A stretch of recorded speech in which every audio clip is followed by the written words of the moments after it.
What do you do when your house becomes cluttered? When you've got unwanted things piling up in every corner? When there's so much stuff that doesn't belong anymore? What do? You need to have a sale, a yard sale. If the weather's not good, a garage sale. But there are things that you need to let go. Now, on the other hand, some people find it hard to face that. They won't acknowledge the reality as they're living in filth and as they're living in clutter. And so they'll hold on to everything from earlier times in their lives. And it creates a lot of stress and it creates a lot of problems. What do we need to do? We don't want to be hoarders, because when we're living in sin, what we're doing is we're being hoarders. We can't let anything go. And when we're called by Christ, Christ calls us to a brand new life. He wants us to purge. He wants us to let things go that don't belong in our lives anymore. And that process is called sanctification. This is about holiness, where we can live a simpler life and a more beautiful life, a holier and a happier life.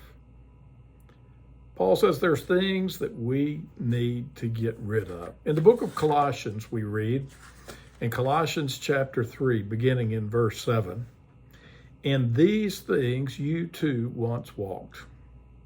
What things?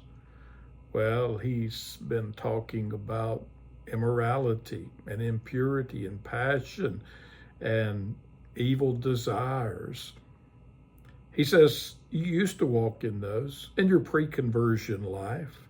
He says, when you were living in them, you were comfortable with them and you enjoyed them. But now that you're a Christian, you must put them all away. Anger, wrath, malice, slander, and obscene talk, put them all away from your mouth. Do not lie to one another, seeing that you have put off the old self with its practices. He says, don't hold on to any of these things. They're not going to help you. Earlier, he said, put away what is earthly. Put to death what is earthly in you. What are we talking about?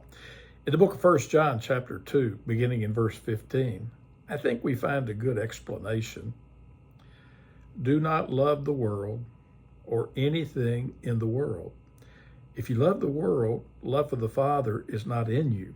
For everything in the world, the cravings of sinful people, the lust of their eyes, and the boasting about what they have and do, comes not from the Father, but from the world. The world and its desires pass away, but whoever does the will of God lives forever. So when you become a Christian, Jesus demands change, not a little change. It's not just saying, well, I'll give up half of my sin. I'll give up most of my sin, but that I am going to turn away from all sin. The kind of change it's talking about is striking. That kind of change is radical.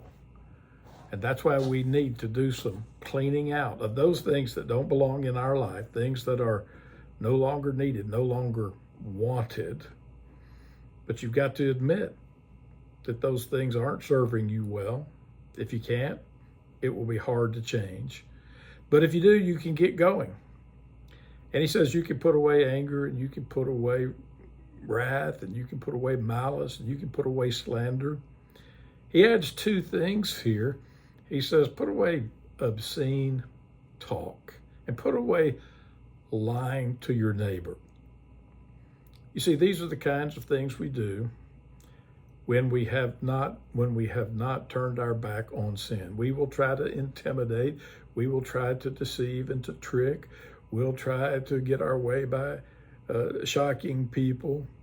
He says these sinful ways of living are not pleasing to God and they're not going to help you. It's time to have a yard sale. It's time to clean out your house. It's time to get rid of all of these things in your life. I hope that you're no longer happy to be living in sin, walking in sin, but instead you want that simple, beautiful, holy life that Jesus makes possible through his example and through his teachings. That's what conversion is about. That's what sanctification is about. We're cleaning up our lives for the glory of God. I hope you enjoy your discussions tonight. God bless.